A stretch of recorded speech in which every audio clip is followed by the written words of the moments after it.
Hi, Gina. Gina, nice to meet you. Hi, Gina. Nice to meet you. Nice to meet you. Gina, nice to meet you. Anna, nice to meet you. Gina, nice to meet you. Anna, pleasure to meet you. Thank you. Anna, very nice to meet you. Nice to meet you. Nice to meet you. Down the wall. Danielle. Down the wall. Yeah. Nice to meet you. All right, guys, fire away. One of you, and then full screen, yeah.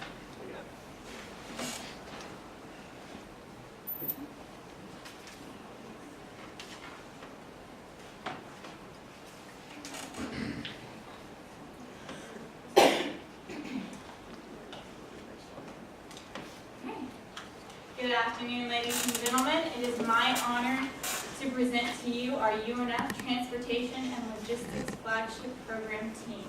We have Glenn, Regina, Anna, and myself, Danielle. So looking at our agenda today, you can see that we'll be presenting on import and export trends, intermodal movement analysis, transloads moves, 2016 conditions and forecasts, as well as a SWOT analysis.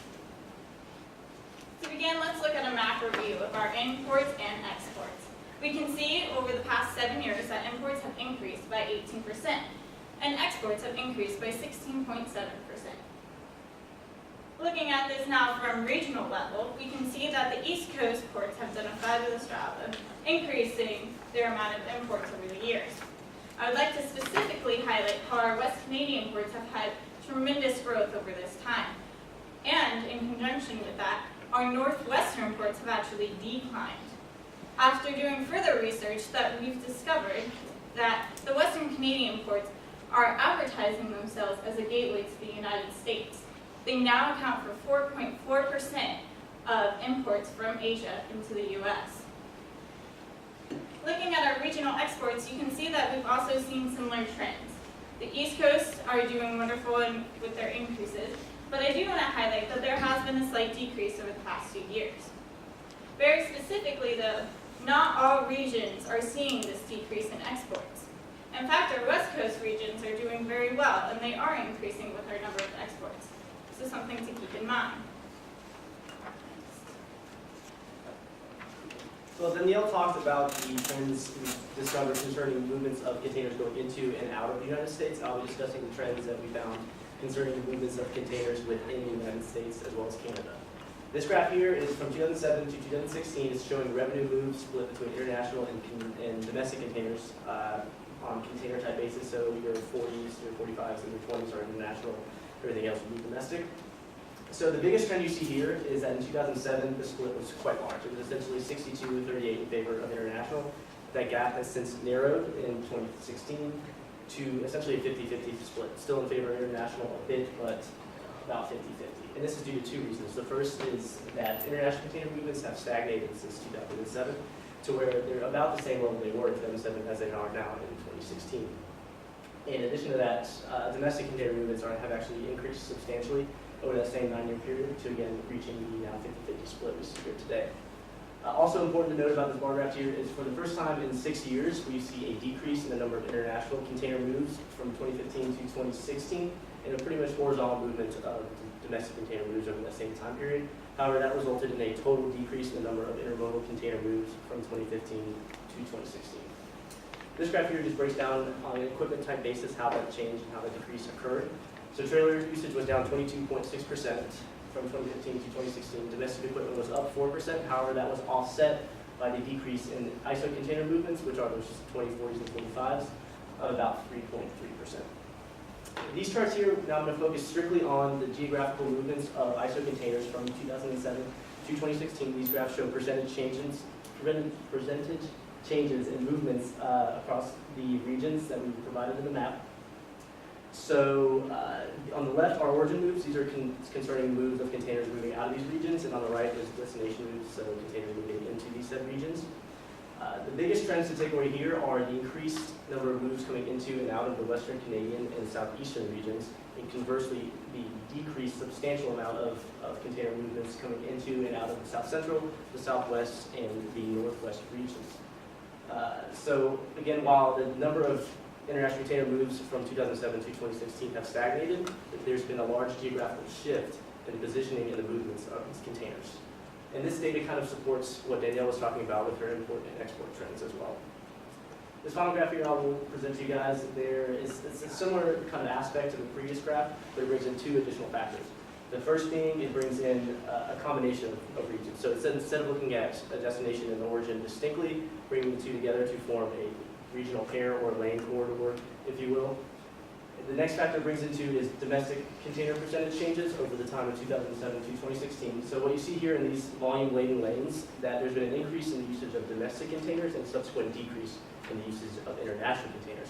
And what this type of data can infer is that there may have been an increased usage of transloading at this time and maybe a continued usage of transloading. And for that, Gina and Anna will discuss more. Thank you, John. So, based on the data provided, we believe that transloading has played the most significant role in producing these results. So what is transloading?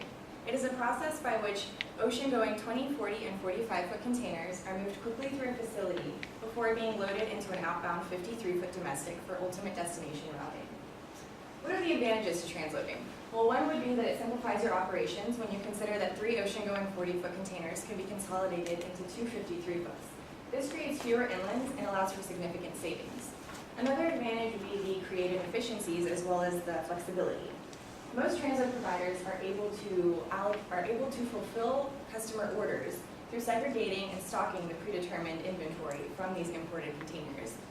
An additional one would be the avoidance of expensive hassles. An example of this is overweight containers, because transloading takes advantage of the heavy container corridors that exist around the ports. This is a region where these containers are able to travel over public roadways, and transloading takes advantage in strategically placing themselves around these corridors. So what kind of customer would be good for transloading? Well, a shipper with high ocean container volumes and weekly arrivals, because we consider that these steady and substantial volumes ensure that their partial loads will never be sitting idle at the port. There's going to be continuous movement, and they're not going to have to wait for the next vessel's arrival. So now to introduce to you our analysis of the data. So, for us to infer what the volumes of Southwest transload trends were, we were able to filter through the size of equipment to reflect 53-foot containers and trailers moving to all eastbound destination regions from the Southwest. We thought that this would capture the imports coming into the Southwest ports in 20, 40, and 45-foot containers that are being transferred into 53-foot domestics, optimizing their last mile transit. So beginning at a macro view, this graph above shows the totals across all of the regions from the Southwest. So we can see that in 2016, compared to the volumes in 2007, there was an 80.1% increase in volumes. We can also point out that in this period of 9 years, there's continual increases. There isn't a single period of stagnation of transload volumes, even throughout the period of the recession. So now Gina is going to discuss a little bit more on percentages. So in the graph above, you'll be able to see year-over-year percentage variance in terms of growth. One growth period that really stood out to us was 2009 to 2010 with nearly 17%. After doing some extended research, we actually found that transloading prior to the recession was only common amongst the largest importers, such as Walmart. And even then, it was just a short-term tactic used to avoid high rail rates for marine containers. As we all know, from the recession and even sometime afterwards, consumer spending was down drastically. This forced a lot of retailers and distributors to implement lean strategies in order to maintain better levels of inventory. So how does transloading really play a part in this? Transloading allows shippers to postpone allocating their goods due to the volatility in consumer demand, which we still really see today, especially with e-commerce and omni-channel distribution. The recession was basically a new birth for transloading. In 2006, 34% of imported goods in LA and Long Beach were transloaded. This increased to 45% in 2009. And during the during the recession period, as Glenn mentioned prior, ISO containers were down moving via rail. Ports started to take longer lunch breaks, didn't really operate the same extended hours as they did before, and had a lot less manning because of the layoffs that went through the recession. Because of this, a lot of congestion, and drivers weren't really able to get in and get out as fast. So transloading became the more popular option for companies like Home Depot after the recession, who were expecting a rise in import volumes. Ports, steamship lines, and drayage truckers all really appreciate and favor transloading because it keeps their equipment within the near surrounding areas of the port, either reducing or eliminating the repositioning costs. So now, in this graph, we're going to be taking a closer look more specifically at the destination regions of transloads occurring out of the Southwest. It's notable to point out that within each destination region, there are increases in volume from 2007 to 2016. And it's also notable to point out that the majority of the imports coming in through the Southwest are being transloaded to the Midwest region. The average amount of transloads occurring per day are about 1,624, which is about 2 to 3 times the amount of transload volume that's occurring to any other destination region. So why is this? Well, we can attribute this to the large amount of distribution hubs that occur in this area, like Procter & Gamble, Walmart, and Amazon, as well as CSX's recent $40 million expansion of their intermodal hub in Ohio. This boosted the Midwest facility's container lift capacity by 350,000 units to 1 million. So now we have Glenn and Danielle to further discuss 2016 conditions. So after analyzing and extrapolating all this data, the question still remains as to whether or not we believe these conditions will continue. As a team, we discussed, and in fact, we do believe that these conditions will continue. As the trends we discovered show and will continue to show, inland point intermodal moves, or moves consisting of ISO containers being transported directly from their port of discharge to their final destination, are decreasing in popularity. And conversely, the usage of transloading, specifically out of the Southwest, as Anna mentioned, is increasing in popularity. And this is due to customers and shippers' requirements in terms of more increased control over their freight and also faster freight times, and essentially transloading can fulfill those requirements. Looking at other conditions that happened in 2016 that we also see moving forward is alliances.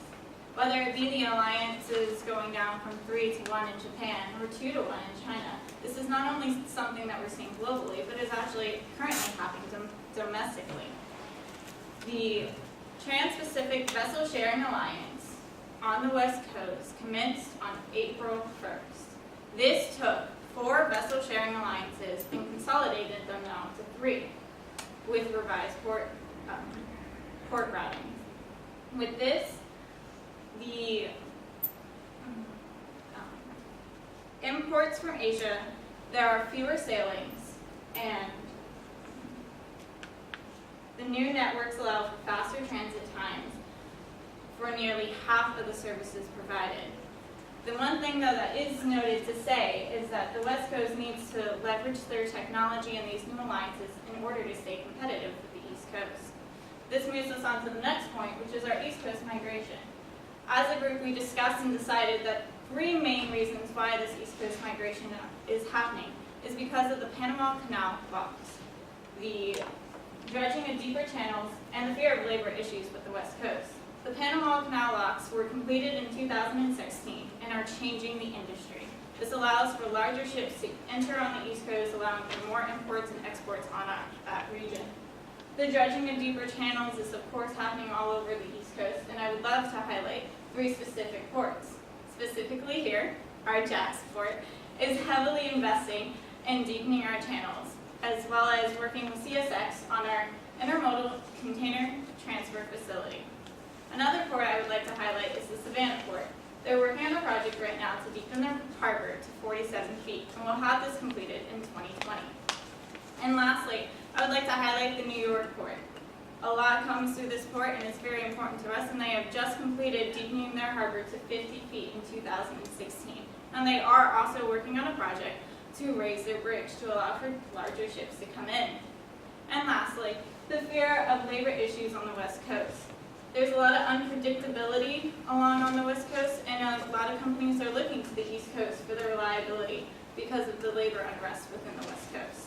And we see all of these trends continuing on in the future. Now, Gina and Anna will talk about our SWOT analysis. Thank you, Danielle. So, as Ms. Casey asked in the beginning of the case, why are import volumes up, but the amount of international containers traveling over the rail down? So in order for us to better address the root causes of this issue, we decided to do a SWOT analysis of the railroad industry as a whole. So what are the strengths of the rail? Well, one can be control of capacity, as well as the cost advantages when we consider that most of the costs associated with rail are in the nature of fixed costs.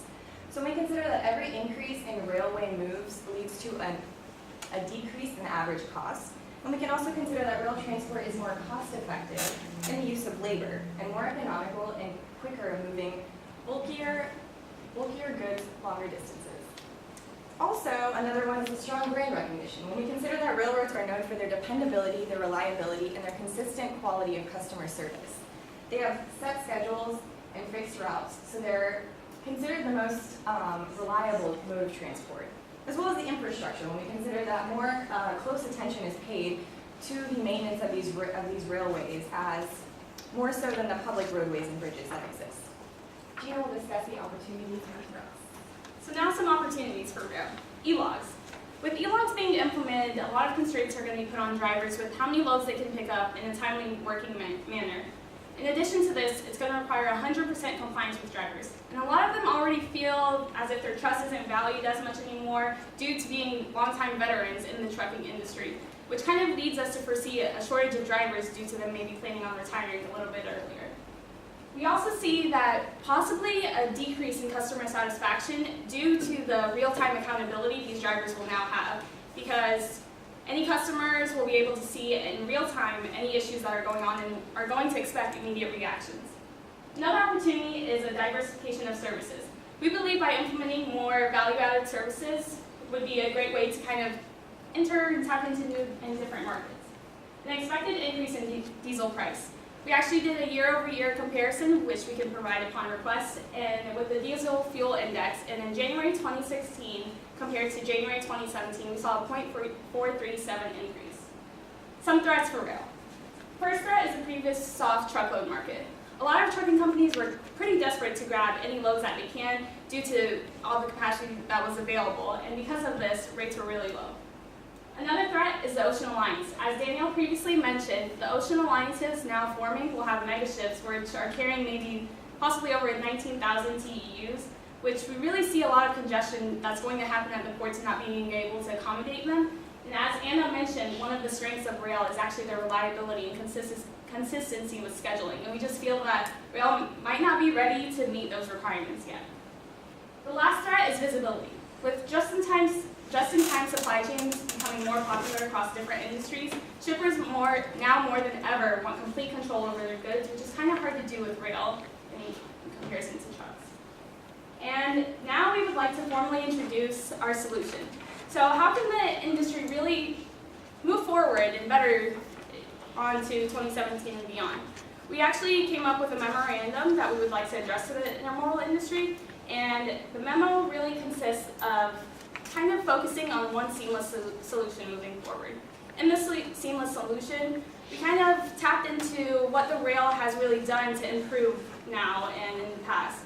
Their infrastructure has improved continuously in regards to being able to double stack and move freight at higher speeds. However, infrastructure is kind of expected from customers. So what other ways can you exceed customer expectations? By adding value-added services such as 3PLs or increasing door-to-door capabilities at a competitive cost.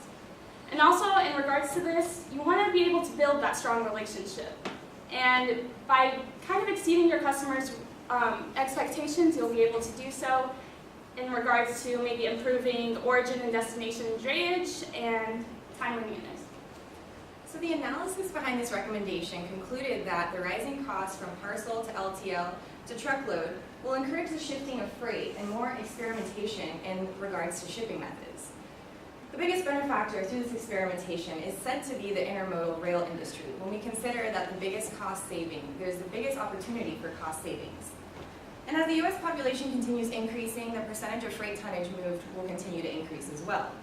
With a future where more plastic resin and agricultural goods are needed, the people will call for a more efficient, time-sensitive, and seamless intermodal network. And with that, we would like to sincerely thank you for your time today and open up the floor to any questions. Thank you so much. Nice job, man. Thank you.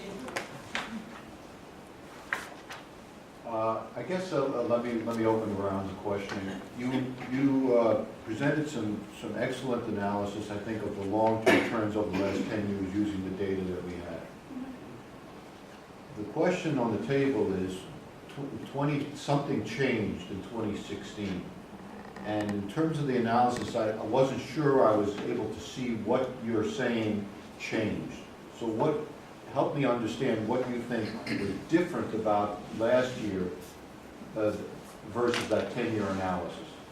Okay, so I can start off with this question. I think the 4.4 port strategies have changed in terms of routing. A lot of shippers are now kind of merging onto and moving around the Gulf Coast or the East Coast, and we actually discussed this before with port of entry and a lot of like vendors and suppliers being in China or India or wherever they may be. They kind of want the most cost-efficient way to get the products here to the ports and then move them forward to whoever the sellers are.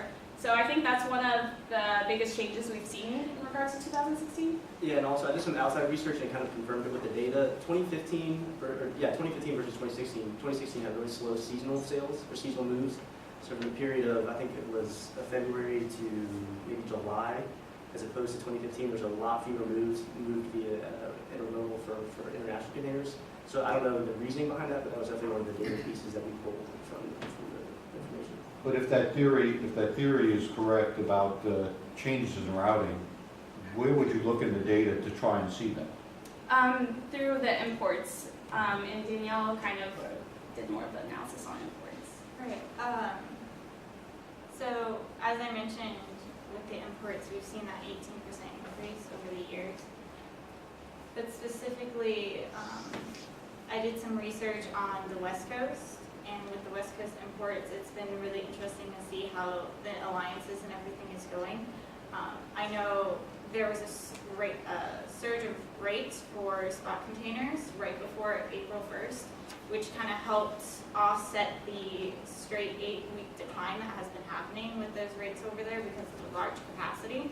I think kind of what's changed between 2015 and 2016 would be some of that larger capacity.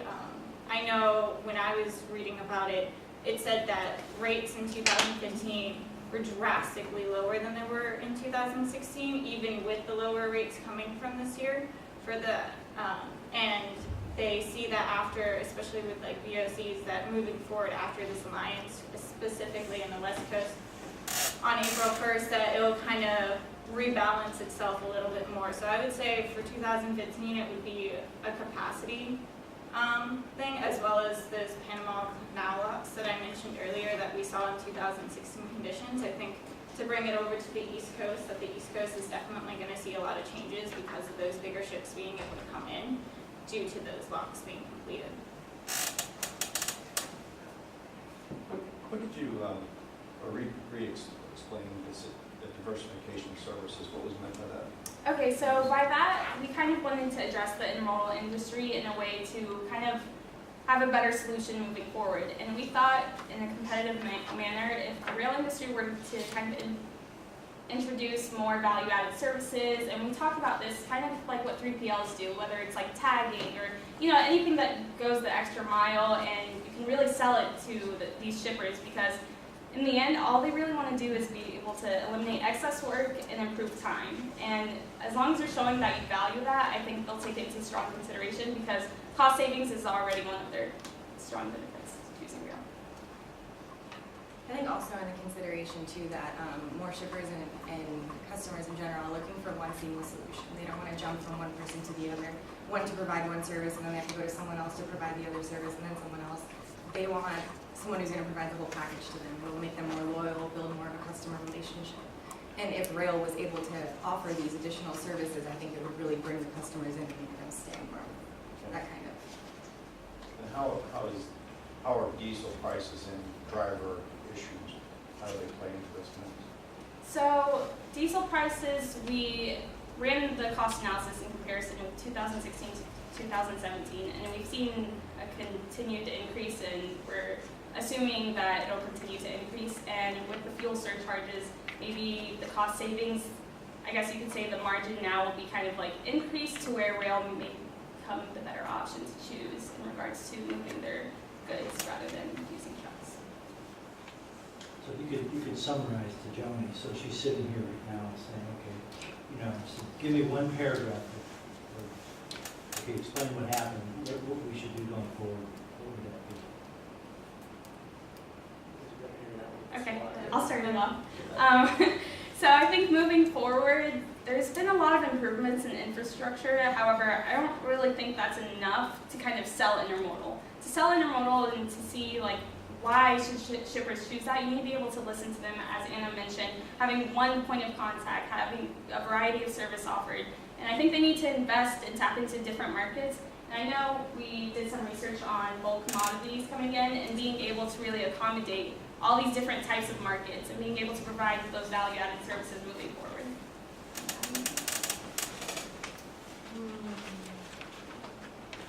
No, go ahead, when you're done, I have a question. So, on the, here, I'm looking at this chart, the transload chart, which shows undoubtedly an increase, right? Yes.